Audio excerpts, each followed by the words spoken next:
Livro de Marcos, capítulo 5, versículo 24 em diante, diz: E foi com ele e seguia uma grande multidão que o apertava. E certa mulher que havia 12 anos tinha um fluxo de sangue e que havia padecido muito com muitos médicos e despendido tudo quanto tinha, nada lhe aproveitando isso, antes indo a pior. Ouvindo falar de Jesus, veio por detrás entre a multidão e tocou na sua vestimenta, porque dizia: se tão somente tocar nas suas vestes, sararei. E logo se lhe secou a fonte do seu sangue, e sentiu no seu corpo estar já curada daquele mal. E logo Jesus, conhecendo que a virtude de si mesmo saíra, voltou-se para a multidão e disse: quem tocou nas minhas vestes? E disseram-lhe os seus discípulos: vês que a multidão te aperta e dizes: quem me tocou? E ele olhava em redor para ver a que isso fizera. Então a mulher, que sabia o que lhe tinha acontecido, temendo e tremendo, aproximou-se e prostrou-se diante dele e disse-lhe toda a verdade. E ele lhe disse: filha, a tua fé te salvou. Vá em paz e ser curada deste teu mal. Amém? Podeis assentar em nome de Jesus. Como eu disse a princípio, é uma passagem muito conhecida. Quem aqui já não leu ou já não ouviu uma pregação falando a respeito da mulher do fluxo de sangue? Muitas, né? Mas como a palavra do Senhor se renova a cada dia, a cada manhã, então eu creio que ainda temos coisas a extrair dessa passagem. E quando a gente para analisar essa passagem, os versículos antes diz o quê? Que Jesus estava de um lado da margem, foi para o outro lado, se ajuntou a ele uma grande multidão e ele estava a caminho, e aí chegou um dos principais da sinagoga, Jairo, e suplicou a ele que fosse até a sua casa, porque a sua filha estava à morte. E aí Jesus prontamente estava lá seguindo para a casa de Jairo. Então, vamos analisar, ele estava a caminho para realizar um milagre. Porém, naquele caminho, naquela multidão, no meio de tanta gente o apertando, um outro milagre aconteceu. E aí, a Bíblia diz que ele estava indo até a casa de Jairo quando a mulher do fluxo de sangue o tocou. E aí, se a gente para pensar, a gente a conhece como a mulher do fluxo de sangue. Quem é ela? Qual é o seu nome? Nós não sabemos. Quem sabe um dia na glória vamos descobrir o nome dela. Mas nós não sabemos nem o nome dessa mulher. Mas conhecemos a sua história. E a história dela diz o quê? Que ela provavelmente morava naquela cidade, em Cafarnaum. Havia um problema de saúde nela há 12 anos, de uma hemorragia, e que ela não conseguia cura em lugar nenhum. Isso é o que a gente conhece da história dela. Mas se a gente for buscar um pouquinho lá atrás, a história dela não era apenas a enfermidade. Hoje, se uma mulher está nos seus dias, ninguém sabe. A não ser que essa mulher consiga transparecer a dor, da cólica, consiga transparecer. E normalmente é para uma outra mulher. Tá tudo bem? Você tá... Não, estou com cólica, estou naqueles dias. Sabe como é que fica difícil a situação? Agora imagina essa mulher 12 anos. Uns estudiosos dizem que era por períodos. Vinha o fluxo ia embora, passava um tempo, o fluxo vinha e ficava por um tempo, depois ia embora. Alguns estudiosos dizem assim. E outros estudiosos dizem que não, era um fluxo que não parava. Durante 12 anos era um fluxo que não parava.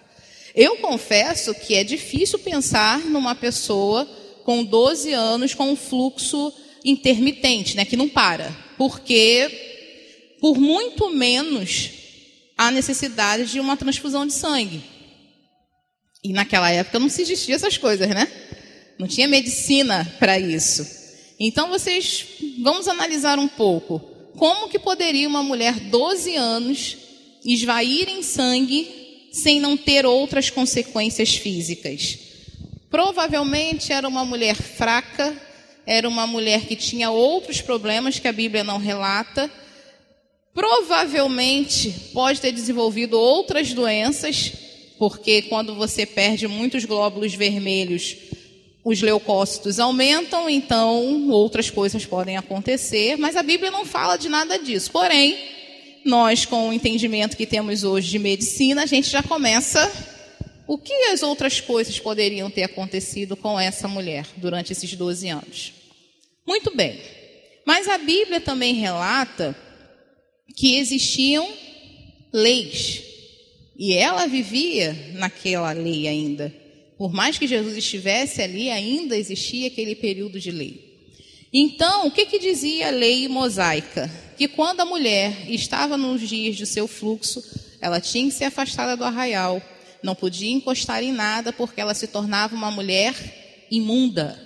Ninguém poderia tocá-la, ninguém poderia encostar aonde ela sentasse, ao que ela tocasse, tudo se tornava imundo. E aí a gente para pensar. Ela tinha dificuldade da enfermidade, ou seja, fisicamente ela já tinha uma dificuldade grande, além das questões da lei mosaica. Ou seja, se hoje nós ficamos doentes, são poucos que estendem a mão, imagina naquela época. Será que ela tinha alguém para conversar? Será que ela tinha alguém para lavar uma louça? Será que ela tinha alguém para varrer uma casa? Porque se a gente for parar para pensar, ela estava fraca. Será que ela conseguia varrer alguma coisa? Será que ela conseguia fazer alguma coisa? E ninguém podia fazer, porque segundo a lei, ela era imunda. Então, como que ela comia? Como que ela comprava comida? Porque se ela era imunda, consideremos também que o dinheiro dela era imundo. Ela não toca no dinheiro? É imundo. Como será? Eu fico tentando imaginar, eu estou dando essa introdução para que vocês parassem para imaginar isso. Como seria a vida dessa mulher? Vamos tentar se colocar no lugar dela. Como seria a vida dela naqueles dias? Se a sociedade não queria estar com ela. As pessoas não queriam, é como se ela fosse leprosa. Não posso tocar, porque se eu te tocar, eu vou ficar imundo. Aí eu vou ter que fazer o processo de purificação, lavar minhas vestes, sair do arraial, me afastar, depois ir até o sacerdote, oferecer sacrifício, até me purificar e me unir novamente ao povo. Ninguém queria passar por isso. Era vergonha. Era vergonhoso demais. E aí, a gente vendo todo esse cenário dessa mulher, da história dessa mulher, da vida dessa mulher, a gente vê no versículo 27. Antes um pouquinho disso, versículo 26. Ela havia padecido muito com muitos médicos e despendido tudo quanto tinha. Ou seja, enquanto ela tinha médico. Vamos tomar uma erva aqui, eu imagino a medicina da época, né? Toma uma erva aqui, vamos fazer um emplasto ali, e toma uma outra erva de cá, e toma outra erva de lá, e vai de erva em erva, e nada resolvia. Mas com isso, nada é de graça, né? E tome dinheiro, tome dinheiro, tome dinheiro, tome dinheiro. Eu acredito que ela deve ter chegado a um ponto, a Bíblia não diz, mas eu fico imaginando de vender coisas, já não ter mais dinheiro, mas eu preciso do médico. Então vende ventilador, vende e começa a vender, e chega ao ponto que não tem mais o que vender, não tem de onde tirar dinheiro, não tem a quem recorrer. Eu acho que ela chegou nesse ponto, eu creio que ela chegou nesse ponto, porque a palavra de Deus diz que ela se despendeu de tudo quanto tinha. Então eu fico imaginando essa mulher com a roupa do corpo. Não tenho mais o que vender, não tenho mais de onde tirar recurso, não tenho mais a quem recorrer, eu não tenho mais nada. E é óbvio que eu fico imaginando que aquele que não recebe Será que continuou tratando dela? Não sei. Também é uma outra coisa que eu fico a pensar. Porém, no versículo 27, tem a chave. Ouvindo falar de Jesus. Ouvindo falar de Jesus. E aí a gente para pensar, o que será que ela ouvia falar de Jesus? O que eu e você temos ouvido a respeito de Jesus? Você já parou para pensar nisso? Jesus entrou na vida, na história daquela mulher, a partir do momento que ela ouviu falar dele. E a Bíblia não relata que foram pessoas a pregar, que ficaram ali com ela dias, discipulando, pregando. Não. Lembre-se que ela era imunda. Lembre-se que ela era desprezada. Ninguém queria ficar perto dela porque era vergonhoso. Ela era uma mulher que não tinha condições de ter relacionamento com ela. Porém, ela ouviu falar de Jesus. De alguma maneira, Jesus chegou até ela.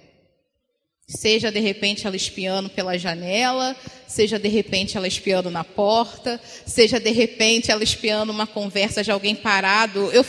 Irmãos, quando você lê a palavra, você tem que usar a imaginação. Tem coisa que você precisa usar a imaginação. Do que seria? Como é que eu posso dizer? Quando eu estou preparando a aula para as crianças, eu fico tentando imaginar um jeito que eles possam entender o que eu estou falando. Então eu tenho que, como diz o nosso irmão Bruno, eu preciso viajar dentro da palavra. O que eles entenderiam disso? Aí eu tento imaginar uma casa, e tento imaginar a pessoa, tento imaginar a situação. E é isso que a gente precisa fazer quando a gente está lendo a palavra, estudando a palavra. Então, como é que ela ouviu falar de Jesus se ninguém encostava nela? Então a minha mente viaja. Será que ela ficou na janela? Quando não tem aquelas pessoas que vão passando na rua e param e começam a conversar? Vai que conversou num volume mais alto e ela conseguiu ouvir da janela da casa dela. Olha, tem um homem chamado Jesus que está passando pelas cidades, está operando milagre. Quem? Jesus? Quem é Jesus? E aí daqui a pouco passa outro, ela abre a porta, escuta, não sei. Mas de alguma forma ela ouviu falar de Jesus. Chegou até ela a história de Jesus, o que ele fazia, o que ele estava fazendo, de alguma forma chegou. E eu creio que não chegou na sua totalidade. Porque para chegar na totalidade, que totalidade é essa?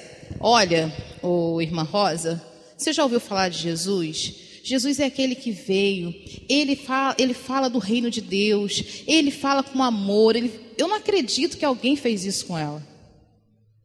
Olha, eu tenho uma solução, é Jesus. Eu não creio nisso não.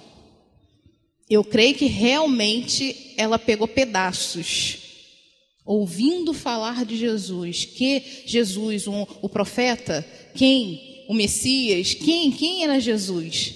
Mas aquilo que ela ouviu gerou nela uma fé, que em seguida ela diz: se tão somente tocar nas suas vestes, sararei. O ouvir falar de Jesus gerou nela uma fé que ele era a solução dos problemas dela. Solução de que problema? Ela precisava da cura. Ela precisava parar de viver aquele ciclo, seja ele contínuo, seja ele de tempos em tempos, mas aquilo precisava parar de alguma forma. Mas ela não precisava só de cura física. Imagina o quanto a alma dessa mulher era machucada. Imagina o tamanho da ferida que ela tinha dentro dela por todos esses anos de ser desprezada, de ser repudiada. Eu não quero assunto com você, você é imunda demais. Imagina, se coloca no lugar dela. Às vezes nós paramos para pensar nos nossos problemas. Nos nossos, da nossa casa, da nossa família. Nossa, eu tenho contas para pagar. Nossa, eu tenho que fazer compra. Nossa, eu tenho que fazer isso, aquilo outro. Mas os nossos problemas são os nossos problemas. E aí, às vezes, quando você vai conversar com alguém, irmã, você não tem noção do que eu estou passando. Como se o mundo inteiro fosse aquilo ali. E aí, quando a gente olha para o lado, a gente vê pessoas que precisam muito mais de nós do que nós nesse nosso mundinho, dizendo que estamos cheios de problemas. E aquela mulher era assim. Quando eu parei para meditar nessa passagem, eu nunca meditei dessa forma. De, vamos dizer assim, olhar para a alma dela. Porque muitas das vezes a gente escuta o problema dela. O problema era o fluxo. Tinha que ser resolvido o fluxo. Mas não. Ela tinha uma alma dilacerada. Ela tinha uma alma perdida. Ela tinha uma alma triste, amargurada. E muitos de nós que não conhecemos, muitas pessoas que não conhecem Jesus é assim. Triste, amargurado, raivoso muitas das vezes. Porque eu imagino que ela sentia raiva. Com certeza eu acho que ela sentia. Em algum momento da explosão dos sentimentos dela, ela sentia raiva.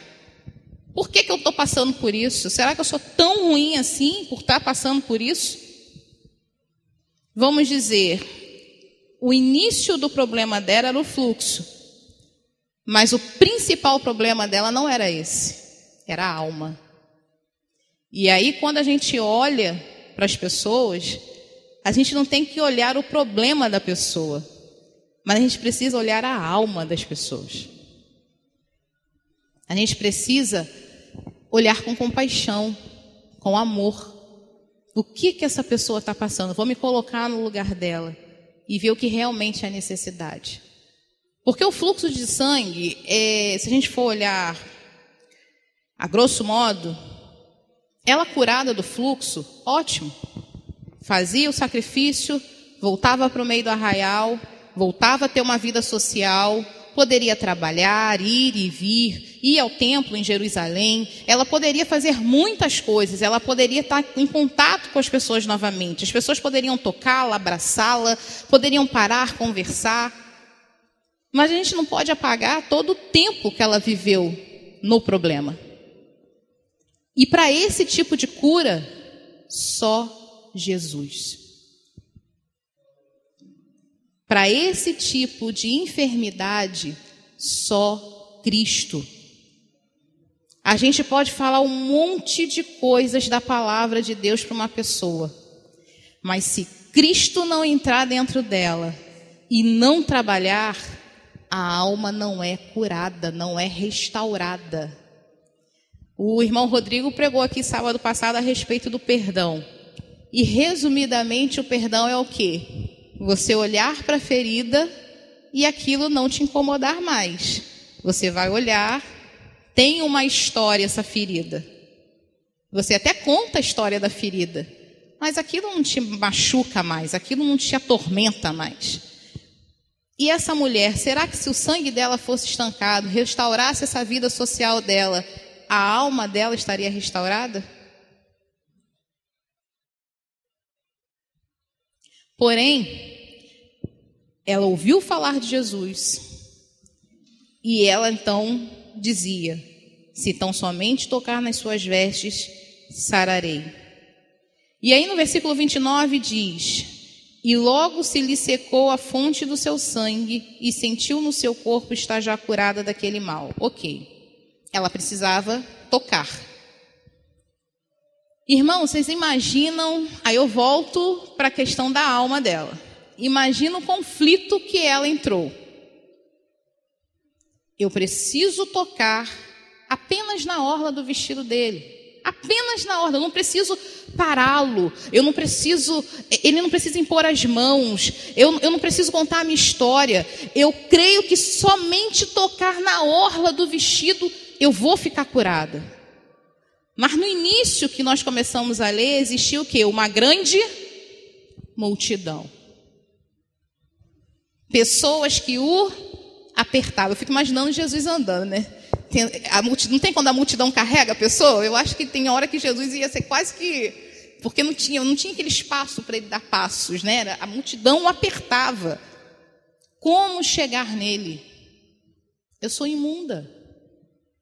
E se as pessoas me verem, eu fico imaginando, vou ser apedrejada, vão gritar, vão tentar me expulsar, vão abrir caminho, porque eu fico imaginando assim, se começasse a gritar, imunda, imunda, as pessoas não iam querer tocá-la, né? De uma certa maneira seria mais fácil. Eles abririam e ela chegaria mais rápido até Jesus. Porém, ela tinha medo. Eu creio que ela tinha medo. Porque o que vão pensar? O que vão fazer? Porque para eu ir no meio da multidão, eu tenho que tocar nas pessoas. E essas pessoas vão ser contaminadas, porque eu sou impura. A Bíblia não relata isso, mas se você for ver no versículo 33, diz que a mulher sabia o que tinha lhe acontecido, temendo e tremendo, aproximou-se e prostrou-se diante dele. Então ela tinha medo. Ela tinha medo da reação das pessoas. Mas com tudo isso, com todo esse medo, com todo esse pavor, acredito eu, ela tinha uma certeza que se ela tocasse na orla do vestido de Jesus, ela seria curada. Ela iria sarar. E aí o que ela fez? O versículo logo diz.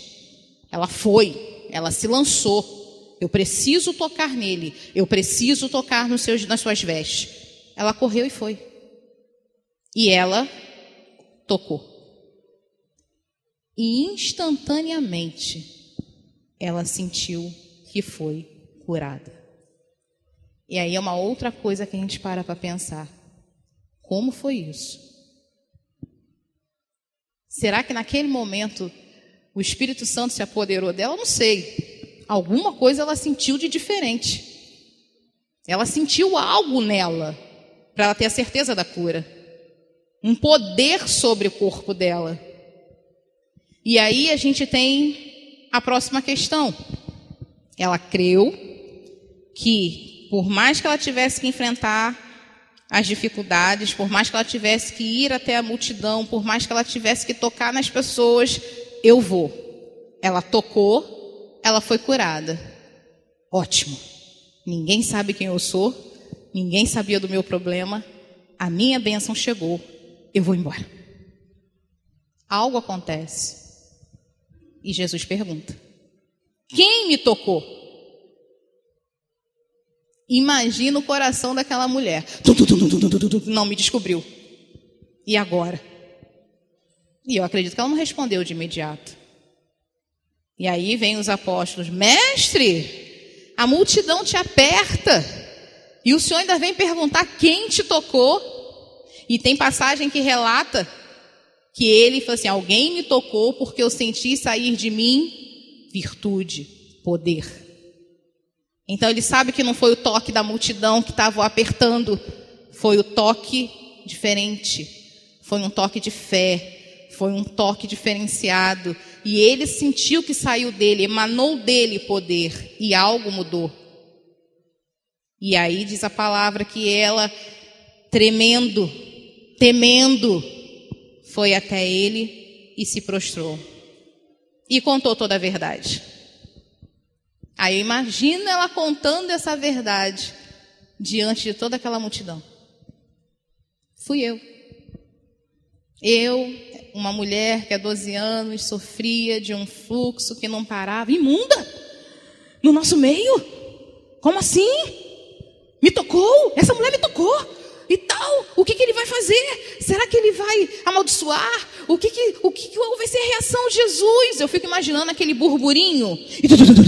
Ela é imunda, ela é imunda. Não, ela tocou, ela fez errado. Ela descumpriu a lei de Moisés.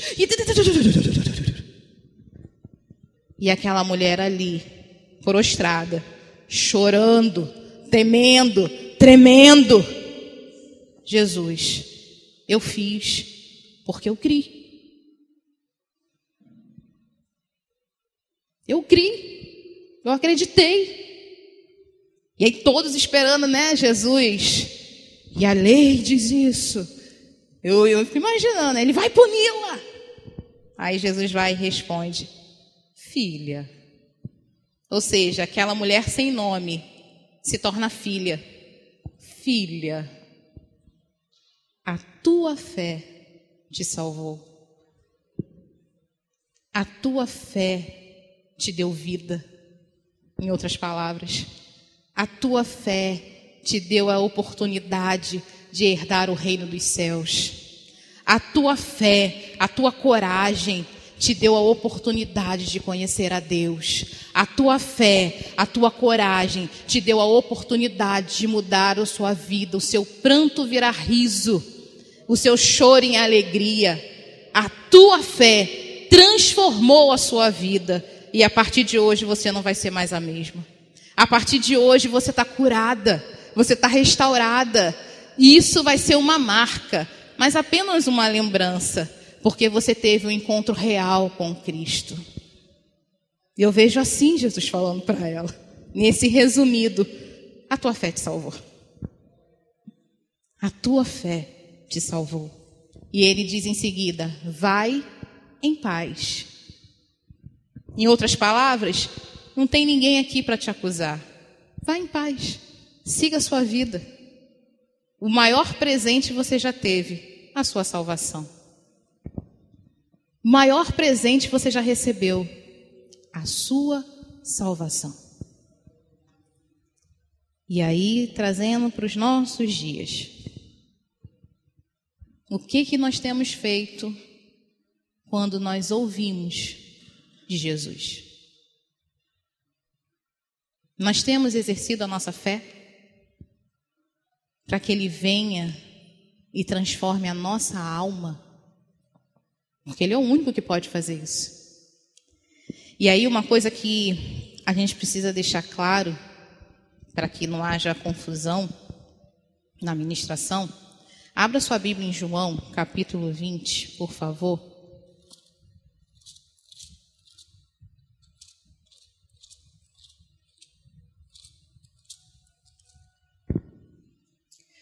Por que a gente precisa entender que os milagres que são narrados na Bíblia pelos apóstolos têm uma função principal? É de levarem os homens a crerem que Cristo é o Filho de Deus. Então, muitas das vezes a gente escuta falar a respeito dos milagres e às vezes a gente só se concentra em cura, né? Em receber solução para o meu problema. Mas o propósito principal é levarem as pessoas a crerem que Cristo, Jesus Cristo, é o Filho de Deus. E em João capítulo 20, versículo 30 diz: Jesus, pois, operou também em presença de seus discípulos muitos outros sinais que não estão escritos neste livro.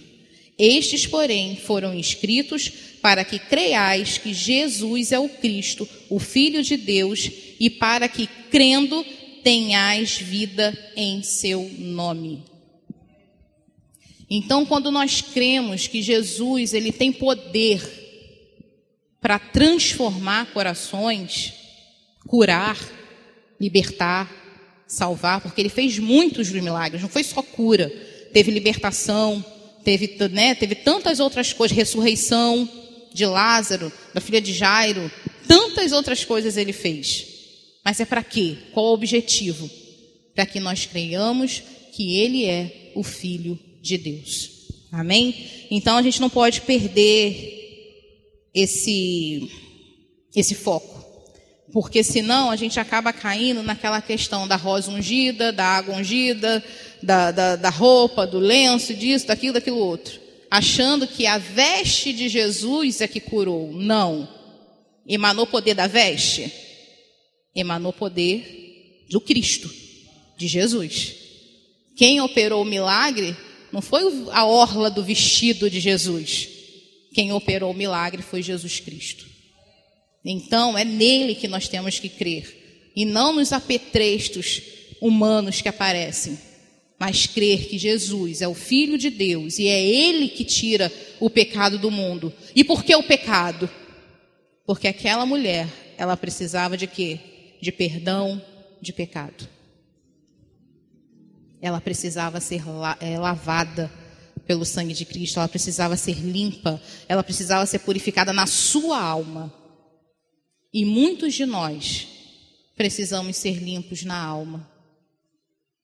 E não deixamos Cristo fazer isso. Nos centralizamos nos nossos problemas, nos centralizamos na nossa vida cotidiana e esquecemos que problemas ficarão, vida cotidiana ficará. O que levaremos para a eternidade? A alma. E aí, como é que você quer ir para a eternidade? Salvo, limpo, liberto pelo sangue de Jesus? Ou com rancor, ódio, inveja? Precisamos entender que é Jesus que muda a nossa história. E como que a gente entende isso? A gente entende isso quando nós cremos que Jesus é o Filho de Deus. Nós chegamos a isso quando nós entendemos que Jesus é Ele que transforma, é Ele que nos muda. E aí a gente pode pensar, onde estava a confiança dela quando ela decidiu tocar nas vestes de Jesus? Ela ouviu falar de Jesus, mas aonde estava a confiança nela? Na veste de Jesus ou em Jesus?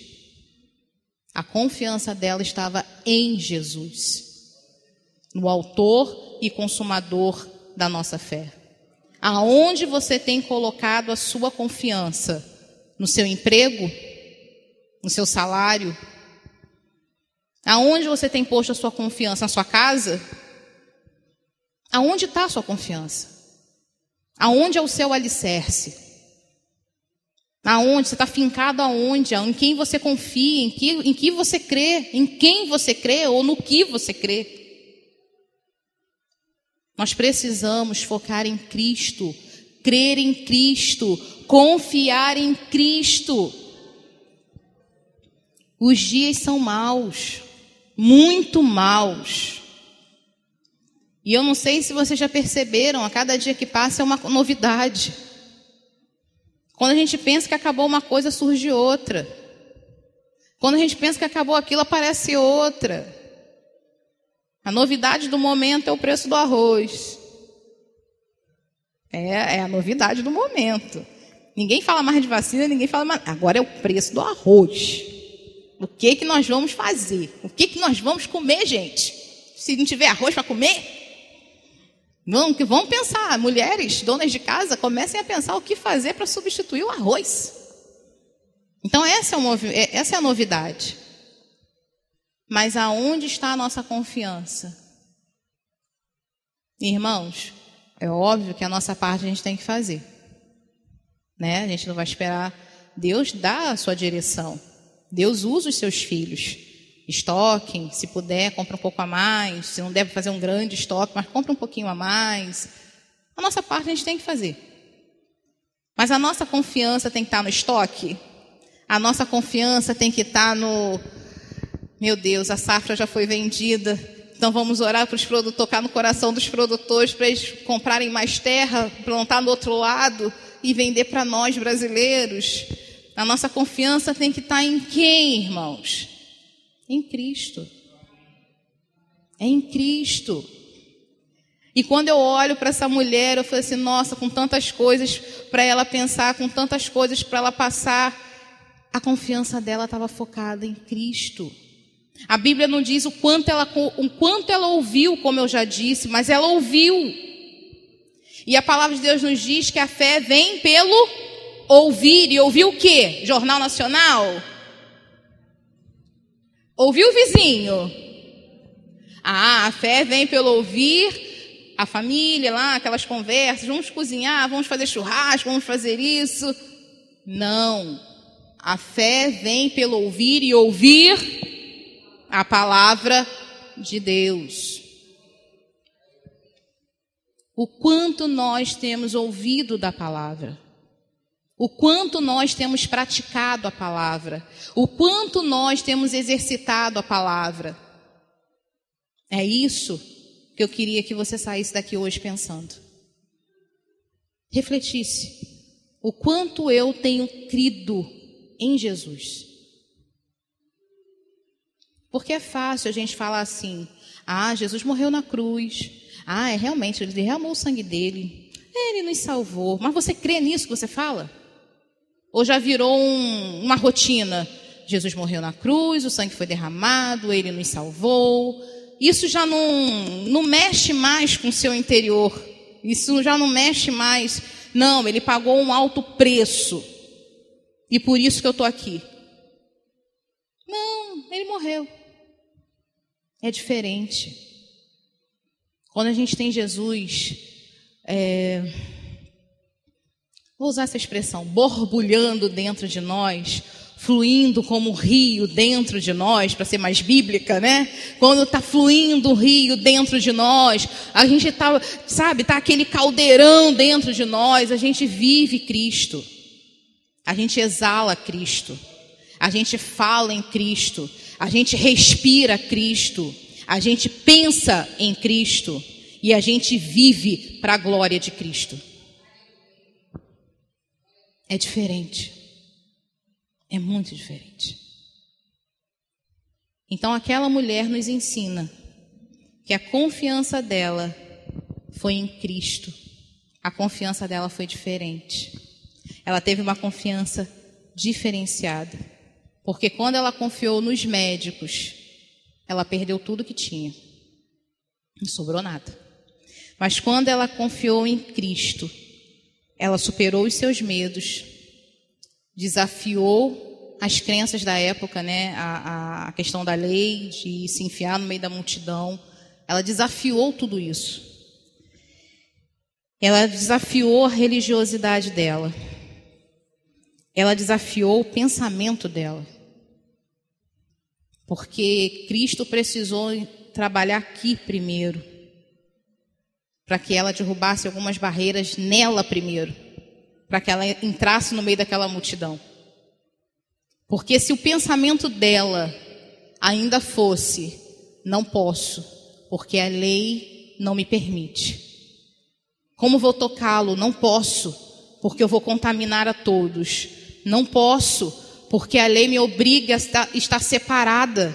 Eu não posso. Não, primeiro foi aqui. Eu creio. Ele vai mudar a minha vida. Eu vou.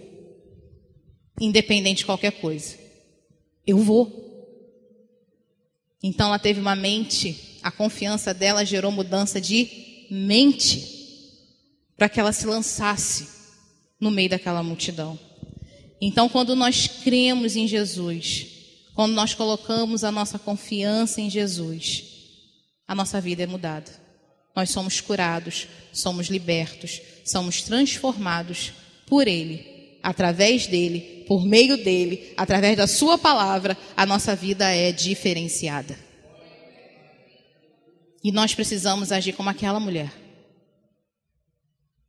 Nós precisamos agir como uma mulher que não tem nome, mas que a atitude dela mudou a vida dela e muda a vida de muitos que leem sobre a vida dela. É incrível isso. Eu fico imaginando quando eles souberem que eles foram falados durante muitos e muitos e muitos anos, que serviram de exemplo para nós. E aí, me faz pensar, qual tem sido o nosso legado? Será que as nossas atitudes geram exemplo para as outras pessoas? Será que a nossa forma de pensar, de agir, de falar, de andar, gera curiosidade, pelo menos, das pessoas em conhecer a Cristo? Porque se gerar curiosidade já é um caminho andado. Mas será que a gente consegue, com as nossas atitudes, gerar isso nas outras pessoas? As que convivem principalmente com a gente, porque nos conhecem melhor? Então nós precisamos refletir sobre essas coisas. Porque Jesus está voltando. E não é um jargão de crente. Ele verdadeiramente está voltando. É palpável a sua volta. A gente sente a volta dele. É como se, de repente, nós fôssemos dormir e no dia seguinte já não estaríamos mais aqui. A Bíblia diz que é num piscar de olhos. Você já contou quantas vezes você piscou o olho desde quando eu comecei a pregar? E eu não sei. Mas se num piscar desse, alguém for. Então nós precisamos ter uma confiança, como essa mulher teve, de crer em Jesus verdadeiramente. Agora, o que salvou essa mulher? A confiança dela ou a fé que se tornou manifesta? Então vamos descobrir? Gálatas capítulo 3. Já estou terminando.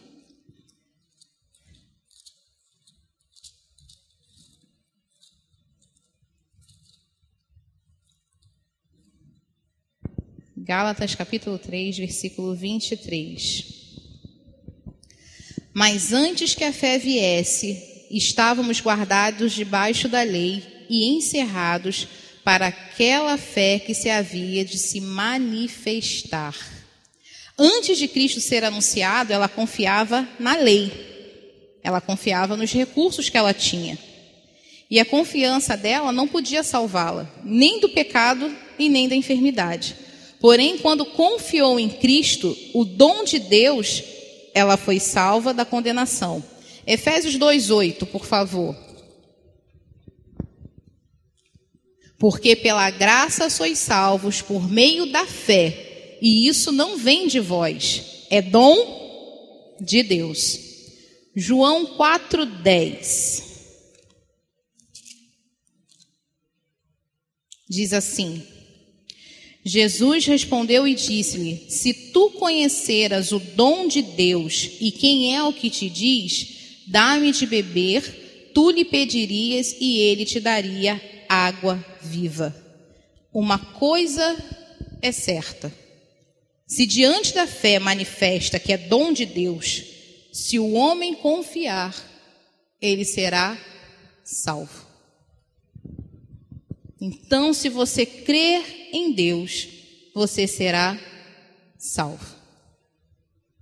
Então, aquilo que os evangelistas fazem hoje é levar Cristo, é o anunciar Cristo.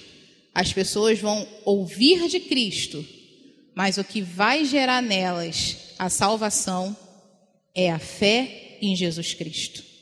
É crer em quem Ele é. Então, nós precisamos guardar isso. João 3,36, para a gente terminar. Só volta um pouquinho, que diz assim: aquele que crê no Filho tem a vida eterna, mas aquele que não crê no Filho não verá a vida, mas a ira de Deus sobre ele permanece. E aí a gente volta só um pouquinho. Aquele que crê no Filho tem a vida eterna, mas aquele que não crê no Filho não verá a vida. Aquela mulher creu em Jesus Cristo e por isso ela se tornou filha. A tua fé te salvou. Vai em paz. Então, que eu e você possamos crer no Cristo vivo, naquele Cristo, no Cristo que foi entregue por nós, o plano perfeito de Deus, o plano perfeito para que eu e você não padecêssemos no inferno, mas o plano perfeito para que eu e você pudéssemos herdar a vida eterna. Aprenda com essa mulher do fluxo de sangue. Tem muitas outras coisas aqui, mas a gente ficou nesses pontos. Mas tem muitas outras coisas que a gente pode aprender com ela. Não se prenda ao físico, se prenda à alma. Não se prenda ao natural, se prenda a Cristo. A nossa alma precisa ser modificada, o nosso pensamento precisa ser modificado. E eu não preciso repetir aqui a forma de você fazer isso, porque o que mais se prega aqui nesse altar é como você faz isso. Mas se você não fizer, se eu não fizer, naquele grande dia, não vos conheço. E aí a gente vai ter temor e tremor, porque a gente não vai entrar no reino dos céus. Então arrependamos enquanto há tempo. Arrependamos-se hoje daquilo que a gente fez de errado. Se você não permitiu que Cristo entrasse na sua vida, na totalidade que precisa entrar, permita que Ele entre. Porque ninguém pode mudar, a não ser Ele. Você pode ouvir 1000 pregações, mas se Cristo não entrar verdadeiramente dentro de você e transformar a sua vida, não tem como carimbar o passaporte para o céu. É um passaporte, é como se nós estivéssemos no momento pegando visto. Todo mundo tem um documento, mas são poucos que conseguem o visto para entrar. Em que momento você está? Com um documento na mão sem visto, ou já deu entrada no processo para ganhar o visto e herdar a eternidade? Pense nisso. Aprenda com o exemplo dessa mulher. O físico dela era o de menos, mas é claro, óbvio, ela foi curada, ela foi restabelecida à sociedade. Claro que tudo mudou. É óbvio. De repente ela começou a trabalhar, voltou a trabalhar. Eu fico imaginando aquela mulher que se esvaiu tanto tempo em sangue, a pele como não era. Eu imagino uma pele enrugada, uma pessoa. Imagina quando entra, vamos dizer assim, energia, como se todos os sais, vitaminas, complexos, tudo que o organismo precisa, leva uma injeção. Eu acho que a pele mudou, o cabelo mudou, eu acho que ela mudou completamente. Isso é físico, é biológico. Então você imagina quando Cristo não entra na vida de uma pessoa, o que Cristo não faz? Mas Ele entra de qualquer maneira, Ele é educado, Ele bate. Posso? Estou aqui. Posso entrar? Você vai deixar eu entrar? Mas vai ter uma hora que não vamos mais ouvir eu bater na porta. E aí será tarde demais. Se coloque de pé, feche seus olhos. Por isso nós precisamos nos derramar na presença do Senhor. O louvor que foi cantado aqui no final, o último louvor. Eu venho me derramar, dizer que te amo, me derramar, dizer-te preciso, me derramar, dizer que sou grato, me derramar, dizer que és formoso. Será que nós nos derramamos dessa maneira? Será que realmente a gente se derrama desse jeito? Ah, Jesus. Nos ajuda, Espírito Santo. Nos ajuda, Jesus. Nós precisamos, ó Pai, nos derramar. Nós precisamos, ó Deus, de Ti. Nós precisamos nos consertar. Nós precisamos, ó Pai. E às vezes, ó Deus, nos falta palavras para dizer o quanto nós precisamos de Ti. O quanto nós precisamos nos consertar diante de Ti. Por isso, Pai, eu te peço nessa hora, visita a nossa mente, visita o nosso coração. Tira de nós, ó Deus, se é um caminho mau. Aumenta a nossa fé, Senhor, aumenta.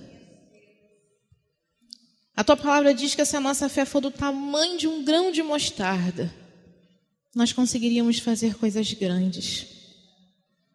E às vezes nós não temos fé para acreditar verdadeiramente que Tu és o Filho de Deus.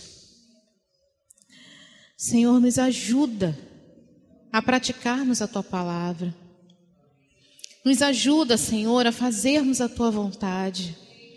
Nos ajuda, Senhor, a termos coragem e ousadia, Senhor, para fazer aquilo que o Senhor quer que façamos. Porque essa mulher nos ensina tantas coisas. Uma delas é a ousadia, coragem de ir até a multidão, crendo que o Senhor iria mudar a história dela.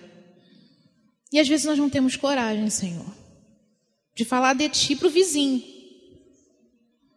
Uma coisa tão pequena, mas tão importante.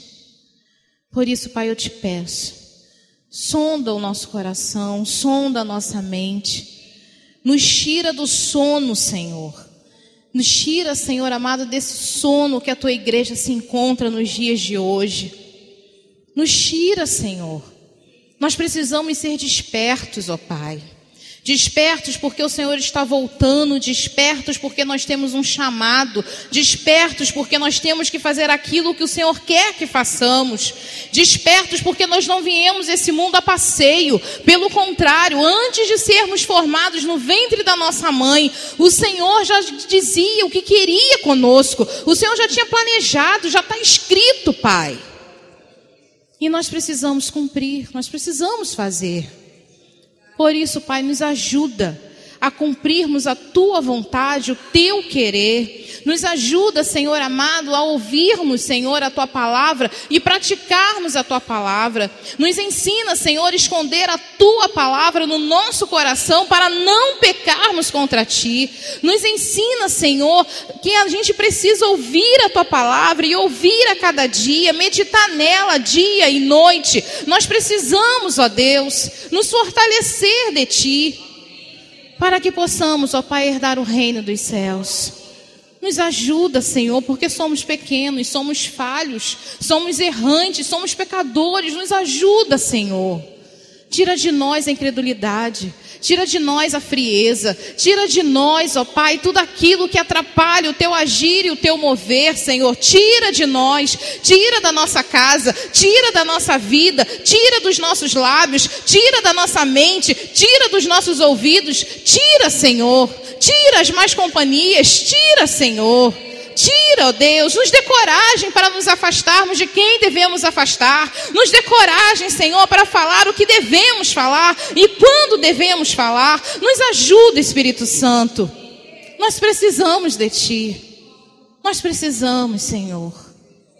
Quantas vidas têm sofrido pela nossa incredulidade? Quantas vidas têm padecido porque não cumprimos a Tua vontade? Por isso, Pai, tenha misericórdia de nós. Tenha misericórdia de nós. E nos ajuda, Senhor, a nos derramar diante de Ti, com um coração sincero, quebrantado, contrito. Nos ajuda, Espírito Santo. Fale conosco. Continue falando comigo, continue falando com os meus irmãos. Ministra a cada um, Senhor. Ministra na área que precisa, Senhor, de transformação.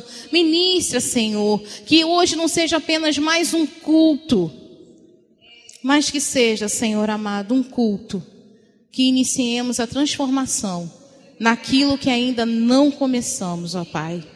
Nos ajuda, Espírito Santo. Nós pedimos a Ti, por misericórdia, nos ajuda, Pai, em nome de Jesus. Porque toda honra, porque toda glória, porque todo louvor daremos a Ti para todo sempre. Amém, Senhor.